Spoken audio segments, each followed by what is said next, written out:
Trouxe também, na live anterior, um profissional contábil que nos trouxe algumas informações sobre os impostos que incidem sobre trabalhos temporários, sobretudo para que vocês fiquem atentos para conseguirem precificar aquilo que vocês entregam como uma solução.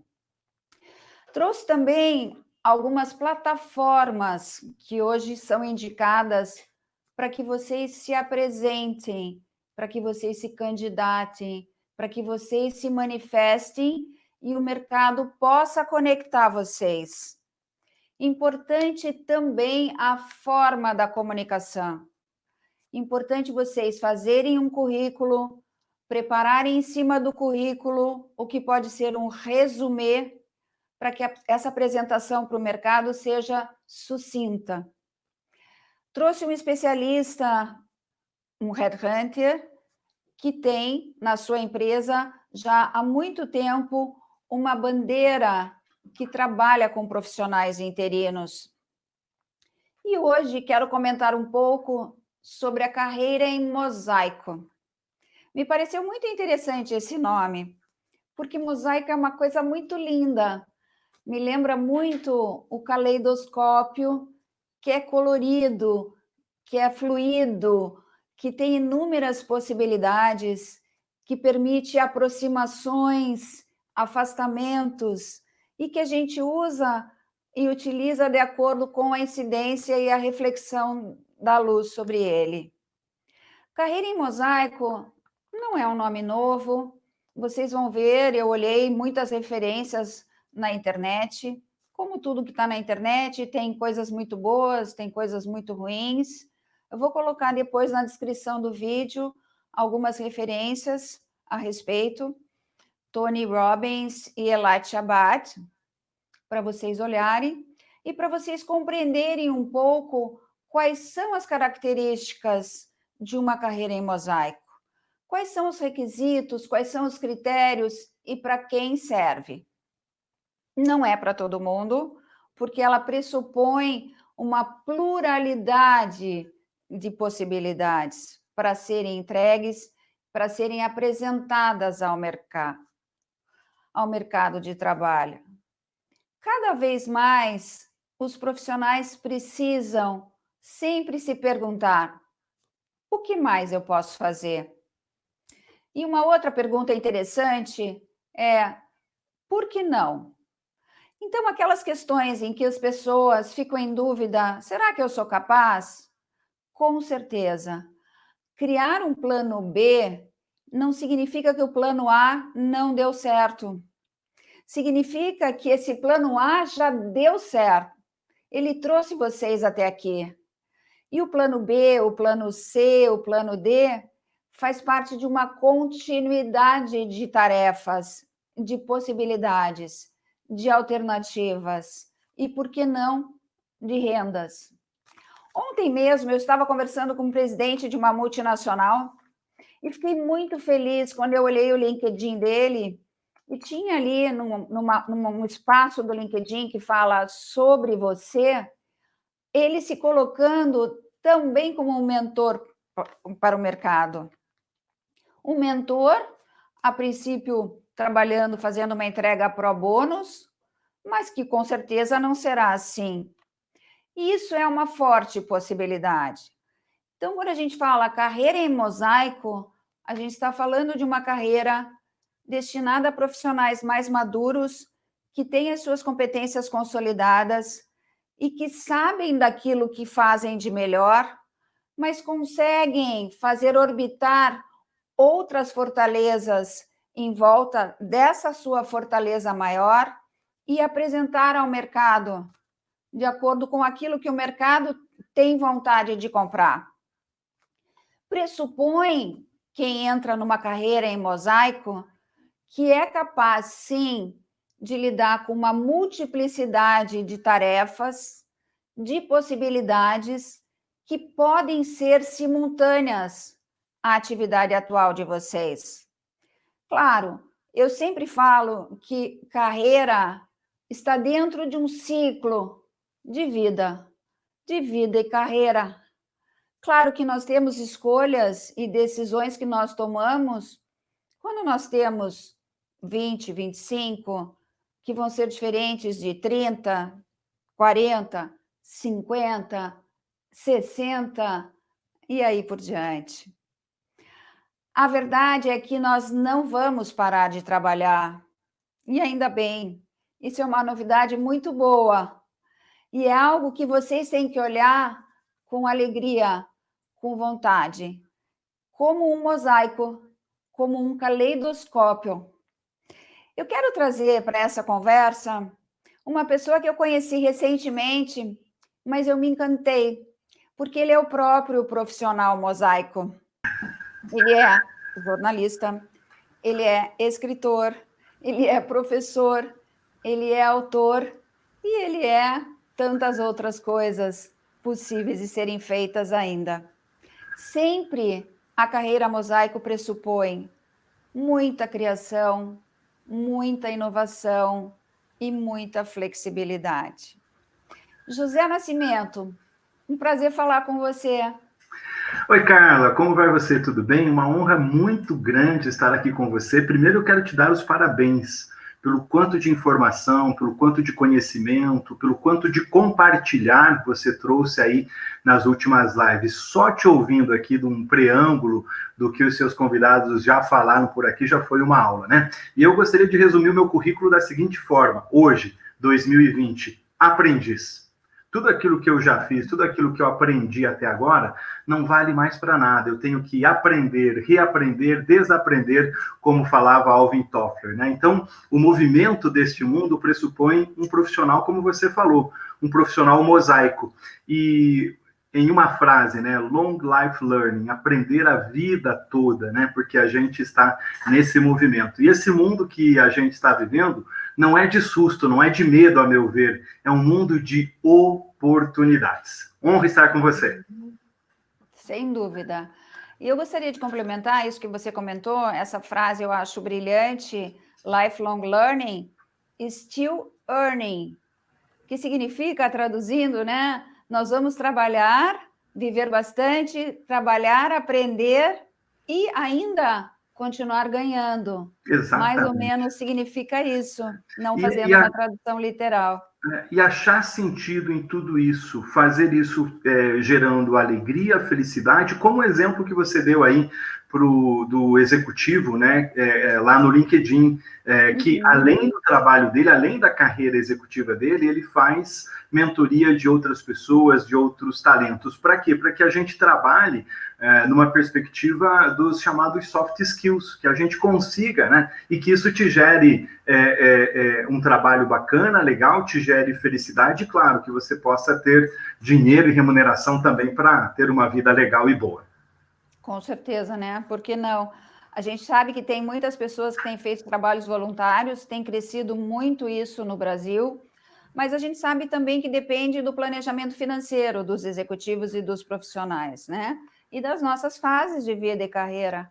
Porque, claro, o ideal é que a gente chegue numa fase mais madura da vida, já capitalizado, para poder optar por carreiras que sejam mais prazerosas do que exatamente rentáveis. Mas nem sempre isso é possível. Então, o importante é fazer isso possível e tomar essa decisão mais cedo. Nascimento parece jovenzinho, né? Novinho. Você foi sábio de abrir essas possibilidades. Eu tenho uma caminhada já, eu fui executivo de empresas por mais de 25 anos. Eu falo o seguinte, né? Até uma altura eu não falava muito isso para não parecer mimimi, mas eu sou um ex-boia fria que virou diretor de empresas. E sempre aprendi. E o que eu refinei nesse meu discurso agora mais atual? Eu digo assim, rapidamente, lá na época da roça, chegou o trator e tirou a minha enxada. Depois chegou a motosserra e levou o meu machado. Quando eu fui para a faculdade, o computador que eu usava levou a minha máquina de escrever. A minha máquina analógica foi levada pela digital. Agora, recentemente, executivo de grandes emissoras de televisão, chegou um negócio chamado YouTube. e está levando uma das mídias mais tradicionais de todo o mundo. Então, por isso que eu falo, essa necessidade que nós temos de reaprender. Eu sou um executivo de mídia, amo comunicação e não paro de estudar este tema. Nesse momento agora, eu estou estudando TikTok. Entende? Porque eu não sei o que vai dar, mas eu sei que nos Estados Unidos já tem grandes jornais e grandes grupos de mídia produzindo conteúdo nesse fenômeno de 1 bilhão de usuários. Você falou do LinkedIn, eu estou no LinkedIn há mais de 11 anos, gerando conteúdo num projeto cidadão, voluntário e colaborativo chamado Top de Gestão, né? E é uma plataforma maravilhosa. Essa semana, falando com um influencer digital, ele me informava que o LinkedIn está com 700 milhões de usuários em todo o mundo. Só no Brasil, 50 milhões. Então, esse mundo novo, né, e esse momento, por exemplo, de pandemia, a pandemia está trazendo duas coisas. Medo da doença, e a gente tem que se cuidar e se prevenir. E tem sim um risco econômico e financeiro muito grande. Muitas empresas, muitos negócios vão quebrar, muitas pessoas vão perder os seus empregos. A gente não pode tapar o sol com a peneira. Mas é interessante observar que hoje de manhã a CNN deu que o mercado de brinquedos vai crescer 65%. Nunca cresceu tanto, porque as pessoas estão comprando jogos, aqueles jogos lúdicos antigos que a Estrela produz. E que, nesse momento, com o dólar alto, as empresas estrangeiras não estão podendo vir para cá. Agora, estamos vendendo aparelhos celulares, estamos vendendo câmeras, estamos vendendo aparelhos de ginástica, tem um novo mercado aí. E, loucura, como diz o cara da televisão, nesse emaranhado todo, onde o culto virou live, onde a entrega virou delivery, as aulas viraram Zoom, né? A missa está dentro do nosso computador e até os casamentos e as orações estão em drive-thru e drive-in. Agora, recentemente, essa semana, a ANAC acabou de liberar para que desses grandes players do mercado aí da área de entrega de alimentos faça testes para entregas com drone aqui no Brasil. Exatamente. Oportunidade é a palavra. Exatamente. Isso que você fala, oportunidade, é a palavra-chave da transformação da força de trabalho, que nós vínhamos vindo e que todos os especialistas falavam isso com muita força, sobretudo a nossa empresa, que é líder global em transição de carreira e desenvolvimento de líderes. Nós falávamos muito da transformação da força de trabalho, mas algo como viesse ainda em ondas e que de forma gradativa. A crise acelerou toda essa vinda e toda essa possibilidade de transformação.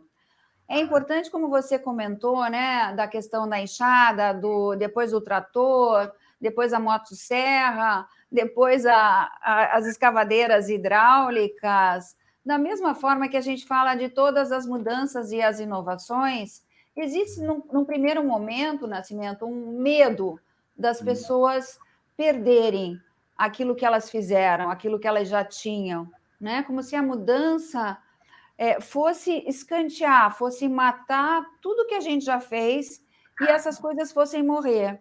Mas não é exatamente isso que acontece. As pessoas, as empresas, as indústrias, com a inovação, com a transformação, elas se reposicionam. Isso que é importante que seja feito também para todos os profissionais, para que eles consigam ver essa trabalhabilidade no futuro, através das múltiplas possibilidades, que são possibilidades de transformação e de ressignificação, como a gente chama. Eu costumo dizer que o importante não é as pessoas se aquietarem por conta da proximidade da aposentadoria ou de uma vida mais madura, ou às vezes até mais estável mesmo financeiramente. Elas estarem sempre se provocando.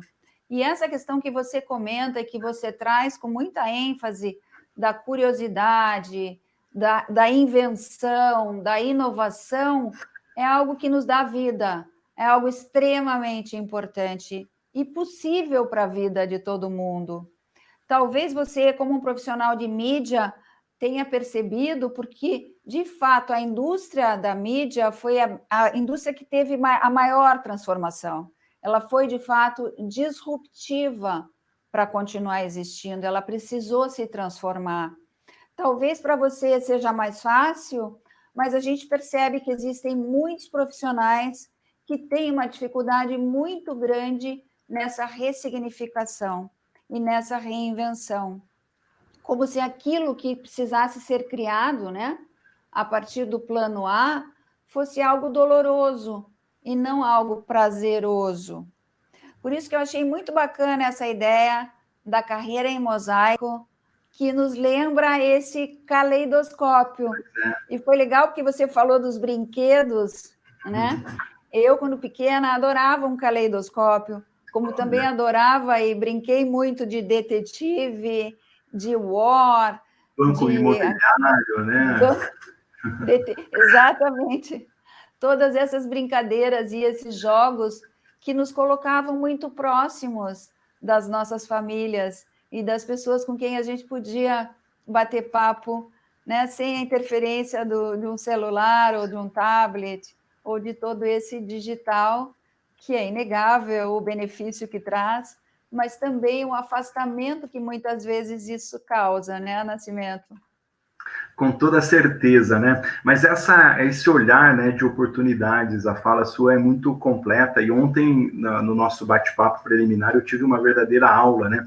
E uma das coisas que você trouxe foi o seguinte: do quanto o ser humano e do quanto a humanidade evoluiu e que em cada movimento da humanidade nós soubemos nos reinventar. Então a gente falou sobre o fogo, falou sobre a roda, a revolução industrial. Você trouxe agora a questão da mídia, né? Em todos os tempos, desde a revolução industrial, não se teve um avanço tão grande quanto nós temos hoje em dia em termos de mídia. E a gente achava que estava numa velocidade maluca, né? Do mundo VUCA, do FOMO e etc. e tal.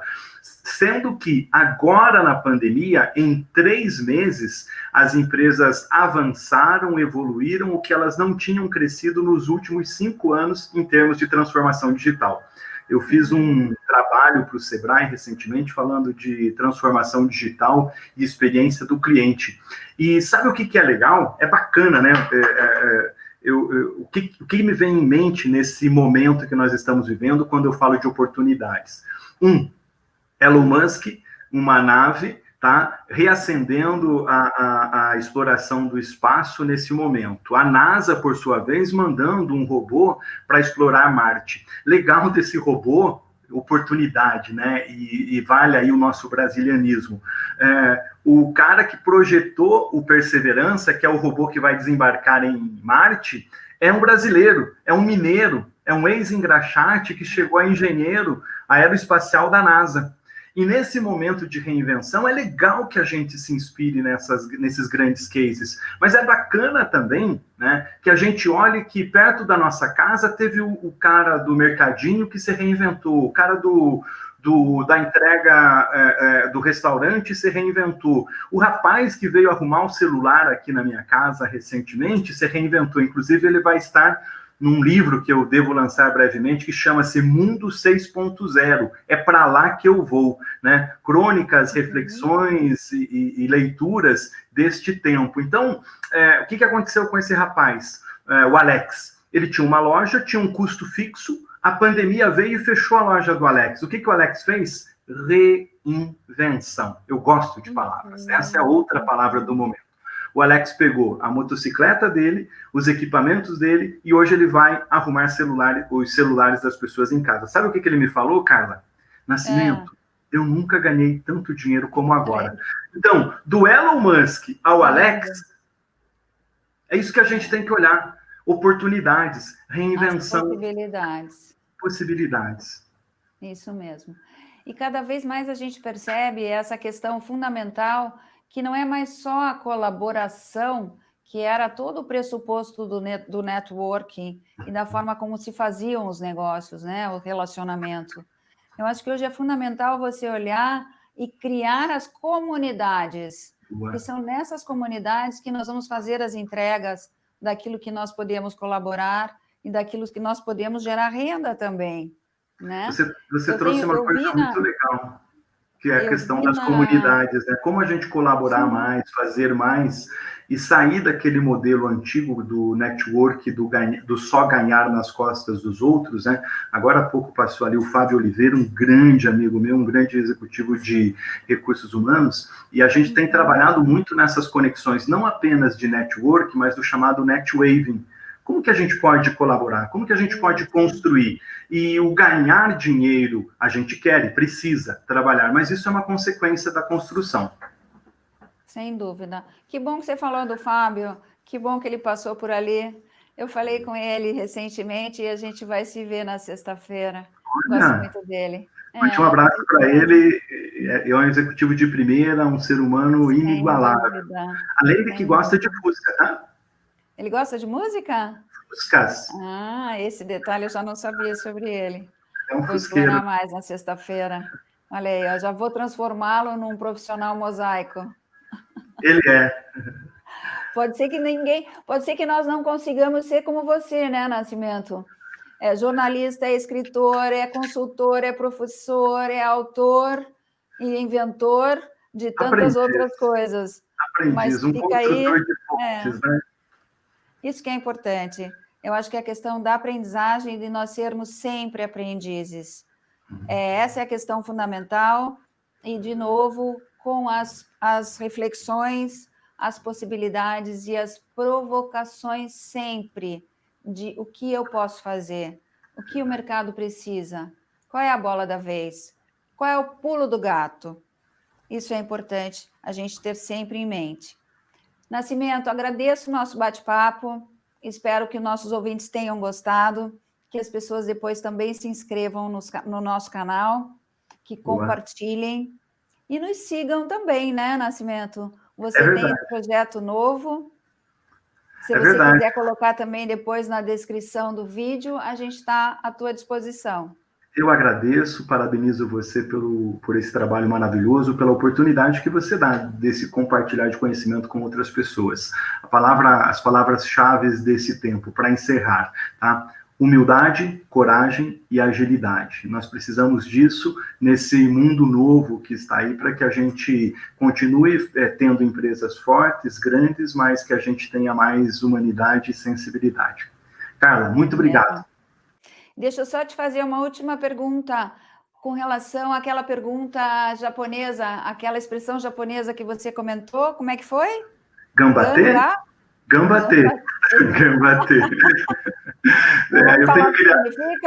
Eu tenho criado algumas expressões, eu tenho chamado de OPM, Operação Pé na Porta. As empresas precisam de humanismo neste tempo, mas nesse momento de crise, não dá para ter mimimi, dengo-dengo.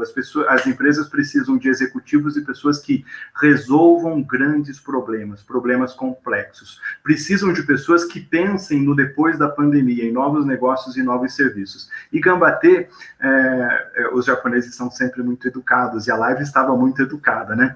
Mas, para não ser mal educado na live, a gente traduz por isso que deixei para você. TBC, em português.